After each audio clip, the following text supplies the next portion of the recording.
Hello viewers, আমরা আজকে আপনাদের জানাবো আমরা কিভাবে 2500 টাকা বিমান ভাড়া দিয়ে কলকাতা গিয়েছিলাম। আমরা এখান থেকে কমলাপুর রেল স্টেশনে আখাউড়া যাব এবং সেখান থেকে আমরা আগরতলা বর্ডার ক্রস করে আগরতলা এয়ারপোর্ট যাব।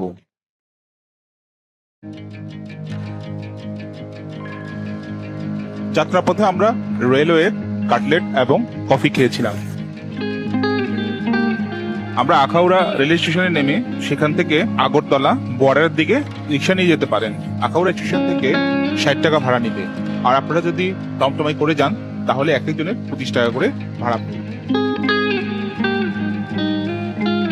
বাংলাদেশের সীমান্তবর্তী এলাকার প্রায় পুরোটাই ভারতের সাথে, আর কিছু অংশ রয়েছে মায়ানমারের সাথে।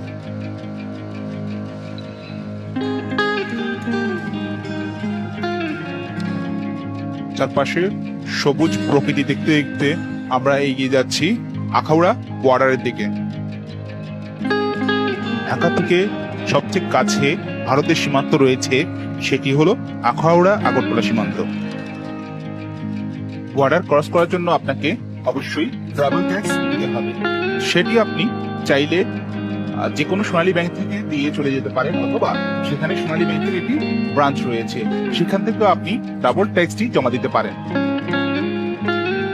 আমরা এখন আছি আখাউড়া আন্তর্জাতিক ইমিগ্রেশন। আমরা ইমিগ্রেশনের চেকপোস্ট সব কাজ শেষ করে আমরা এখন চলে যাচ্ছি ইন্ডিয়ার পথে।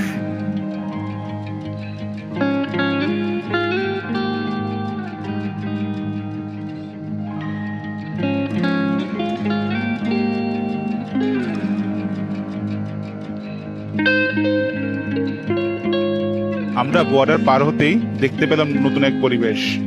আগরতলা বর্ডার থেকে আমরা একটি ট্যাক্সি আগরতলা এয়ারপোর্টের জন্য নিলাম, যেটি ভাড়া পড়লো 120 রুপি, যেটি বাংলাদেশি টাকা প্রায় 150 টাকা।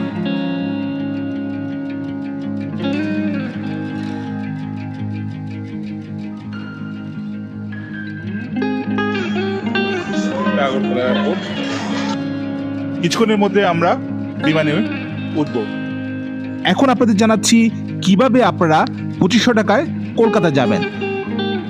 আপনাকে আখাউড়া হয়ে কলকাতার টিকিট কাটতে হবে, তাহলে আপনারা 2500 টাকা অথবা তার চেয়ে কিছু কম বা বেশি হতে পারে এই বিমান ভাড়া। এটি নির্ভর করবে পুরোটাই আপনি কতদিন আগে টিকিট কেটেছেন তার উপর। আখাউড়া দিয়ে কলকাতা গেলে বিমান খরচটা অনেকটা কম পড়ে, কারণ যেহেতু এটি ডোমেস্টিক বিমান ভাড়া ধরা হয়। এখানে ইমিগ্রেশনটি হচ্ছে আখাউড়া বিমানবন্দরে।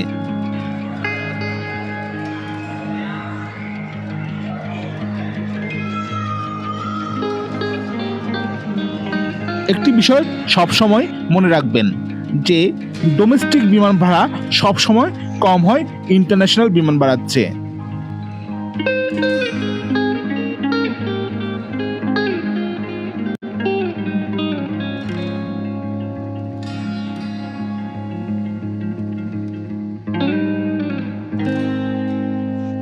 আমরা এখন আছি কলকাতা এয়ারপোর্টে।